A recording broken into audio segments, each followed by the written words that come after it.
Hello friends, welcome to my YouTube channel. आज मैं बताने वाला हूँ सिंधु घाटी सभ्यता। जैसे कि आप लोग मेरे थंबनेल में पढ़ ही चुके होंगे कि एक ही वीडियो में पूरा चैप्टर मैं आप लोगों को बताने वाला हूँ, तो इसीलिए वीडियो पर लास्ट तक बने रहें। और अगर आप लोग मेरे चैनल पर नए हैं तो प्लीज़ चैनल को सब्सक्राइब कर दो और बेल आइकन को दबा दे, ताकि इसी तरह के वीडियो आप लोगों को हमेशा मिलती रहे। तो फ्रेंड्स, आज की वीडियो हम स्टार्ट करते हैं। सिंधु घाटी सभ्यता, ये जो सभ्यता है ये सिंधु नदी के तट पर मिली थी, इसीलिए इसे सिंधु घाटी सभ्यता कहते हैं। और इसकी पहले जानकारी हड़प्पा की खुदाई से हुई थी, इसीलिए हड़प्पा सभ्यता भी कहा जाता है। ये जो सभ्यता है इसे हड़प्पा सभ्यता के नाम से भी जाना जाता है। तो इसीलिए सिंधु घाटी सभ्यता का जो विकास है वो 2500 ईसा पूर्व तक माना जाता है। सिंधु घाटी सभ्यता विश्व की सबसे पहली शहरी सभ्यता थी। चार्ल्स मेसन ने सर्वप्रथम 1826 ईस्वी में इसकी जानकारी दी थी। 1921 ईस्वी में तत्कालीन भारतीय पुरातत्व सर्वेक्षण विभाग के महानिदेशक सन जॉन मार्शल के समय राय बहादुर दयाराम साहनी ने हड़प्पा की खोज की। जो हड़प्पा सभ्यता का जो खोज हुआ वो 1921 ईस्वी में राय बहादुर दयाराम साहनी ने किया था। अब आते हैं हम लोग सिंधु सभ्यता का जो विस्तार हुआ, कहाँ कहाँ तक इसका विस्तार हुआ इस सभ्यता का, उसके बारे में जानते हैं। तो सिंधु सभ्यता का जो विस्तार है वो उत्तरी सीमा मांडा, जो कि ये देख सकते हैं, ये जो उत्तरी सीमा मांडा जो कि वर्तमान में जम्मू में है, यहाँ से लेकर दक्षिणी सीमा देमाबाद, जो कि वर्तमान में महाराष्ट्र में पड़ता है। उत्तरी सीमा से दक्षिणी सीमा तक तथा पश्चिमी सीमा सुतका गेंडोर जो कि वर्तमान में बलूचिस्तान में है, से लेकर पूर्वी सीमा आलमगीरपुर, जो कि वर्तमान में उत्तर प्रदेश में पड़ता है। यहाँ तक सिंधु सभ्यता का विस्तार था। उत्तरी सीमा से लेकर दक्षिणी सीमा देमाबाद तक, पश्चिमी सीमा सुतका गेंडोर से लेकर पूर्वी सीमा आलमगीरपुर तक, यहाँ तक इसका सिंधु सभ्यता का जो विस्तार था। अब चलते हैं हम लोग सिंधु सभ्यता का आकार जो था, वो सिंधु सभ्यता का जो आकार था वो त्रिभुज आकार पाया गया है।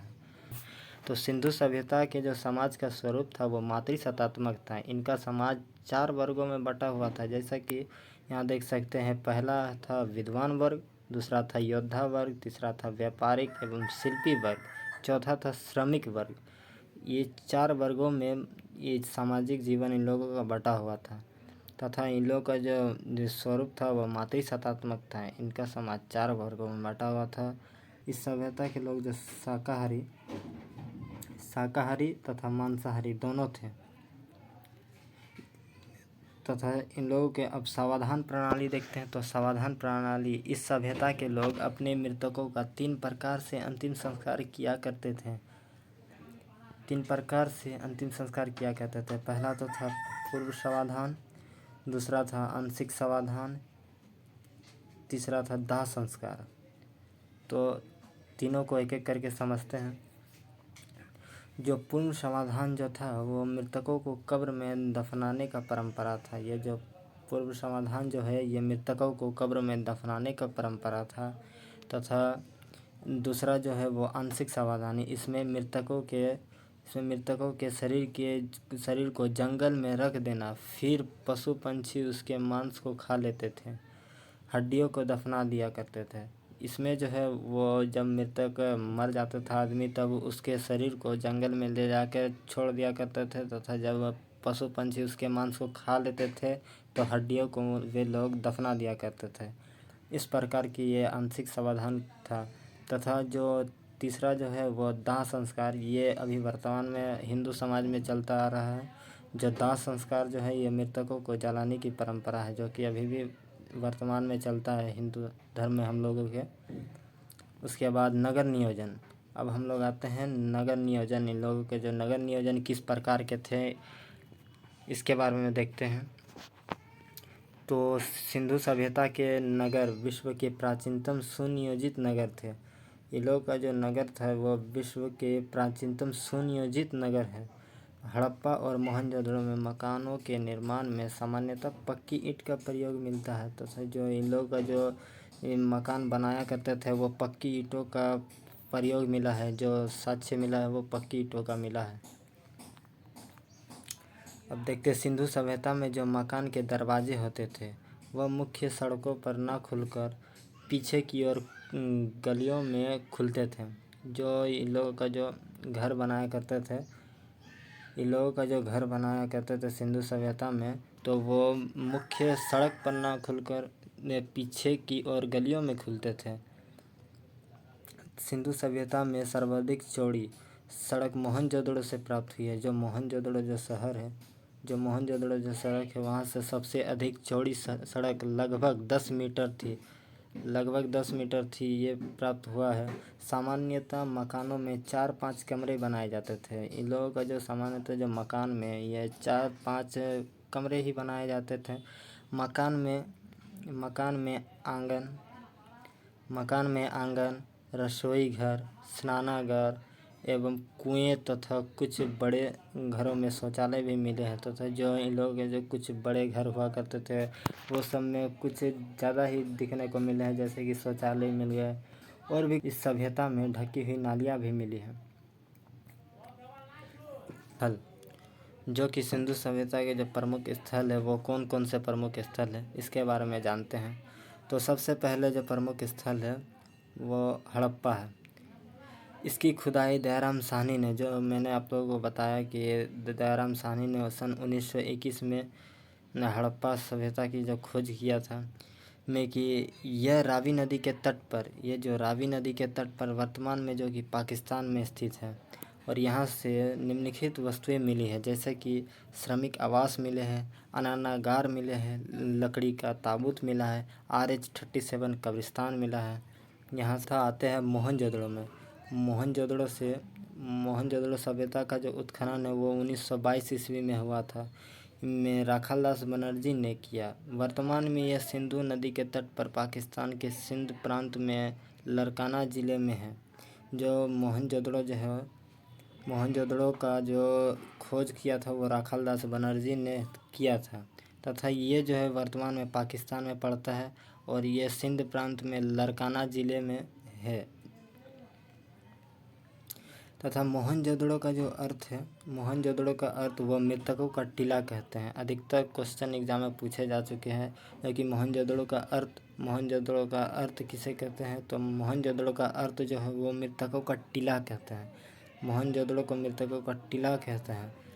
तथा यहाँ से निम्नलिखित वस्तुएं मिली हैं, जैसे कि पुरोहित आवास मिला है, अन्नागार मिला है, विशाल स्नानागार मिला है, घर में कुएं मिले हैं, आदि शिव का जो मूर्ति मिला है, कांसे की बनी नर्तकी की मूर्ति मिला है, सबसे चौड़ी सड़क मिला है, जो सबसे चौड़ी सड़क यहीं से मिला है मोहनजोदड़ो से।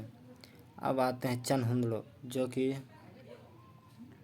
चनहुंदड़ो के बारे में आप बताते हैं। इसकी खुदाई जो है वो गोपाल जमदार ने की। वर्तमान में यह सिंधु नदी के तट पर पाकिस्तान में स्थित है। ये भी जो है चनहुंदड़ो जो पाकिस्तान में ही स्थित है, और यहाँ से निम्नलिखित वस्तुएं मिली है, जैसे कि लिपस्टिक मिला है, शीशा मिला है, मनके और गुड़िया मिला है, कुत्ते और बिल्ली के पैरों के निशान भी मिले हैं। जो चनहुंदड़ो है यहाँ से लिपस्टिक, शीशा, मनके और गुड़ियों, कुत्ते और बिल्ली के पैरों के निशान भी मिले हैं। तथा आते हैं रोपड़ के बारे में। जो रोपड़ से इसकी जो खुदाई है वो यज्ञदत्त शर्मा ने की, और ये वर्तमान में पंजाब में सतलज नदी के किनारे पर स्थित है। यहाँ से कुछ निम्नलिखित वस्तुएं मिली हैं, जैसे कि यहाँ पर मानव के साथ कुत्ते को दफनाए जाने का प्रमाण मिला है। ये जो है मानव के साथ कुत्ते को दफनाए जाने का परंपरा, ये जब मनुष्य मर जाते थे, उन लोगों के जो पालतू कुत्ते होते थे वो कुत्ते को भी उन लोगों के साथ ही दफना दिया करते थे। उसके बाद आते हैं कालीबंगा, जो कि इसकी जो खुदाई है बीके थापड़ तथा बीबी लाल ने की। वर्तमान में ये राजस्थान में घग्गर नदी के किनारे है। कालीबंगा का जो अर्थ है काली मिट्टी का चूड़ी, जो कालीबंगा का जो अर्थ है वो काली मिट्टी का चूड़ी, जैसा कि मोहनजोदड़ो का अर्थ मृतकों का टीला था, उसी प्रकार कालीबंगा का भी अर्थ काली मिट्टी की चूड़ी है। यहाँ से निम्नलिखित वस्तुएं मिले हैं, जैसे कि हल से जुते हुए खेत के निशान मिले हैं, अलंकृत ईंट मिले हैं, हवन कुंड मिले हैं, चूड़ी मिले हैं, फिर उसके बाद धौलावीरा।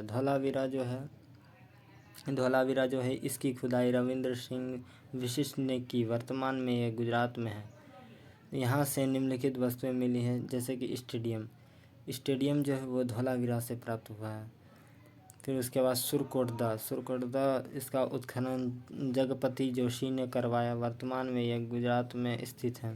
जो सुरकोटदा जो है वो वर्तमान में भी गुजरात में स्थित है और इसका उत्खनन जगदीप जोशी ने करवाया। यहाँ से घोड़े की हड्डियाँ मिली हैं। बस यहाँ से खाली यही मिला है साक्ष्य कि घोड़े की हड्डियाँ मिली हैं। फिर उसके बाद आते हैं लोथल। अब बात करते हैं लोथल के बारे में। जो लोथल इसका उत्खनन SR राव ने भगवा नदी के किनारे करवाया था, जो कि वर्तमान में अहमदाबाद गुजरात में है। और इसका जो उत्खनन करवाया था SR राव ने भगवा नदी के किनारे करवाया था। और यहाँ से निम्नलिखित वस्तुएं मिले हैं, जैसे कि यहाँ से सिंधु सभ्यता का जो बंदरगाह मिला है। ये बहुत ही इम्पोर्टेंट ये क्वेश्चन है, जो कि लोथल से ही बंदरगाह मिला है।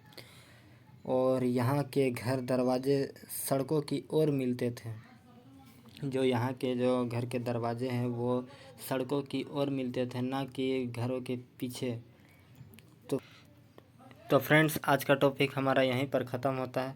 आशा करता हूँ कि आप लोगों को सिंधु घाटी सभ्यता का चैप्टर समझ में आ ही चुका होगा। और फ्रेंड्स, अगर वीडियो अच्छी लगी हो तो प्लीज़ वीडियो को लाइक कर दो और चैनल को सब्सक्राइब कर दो, ताकि इसी तरह की वीडियो आपको हमेशा मिलती रहे। Thank you friends. जय हिंद।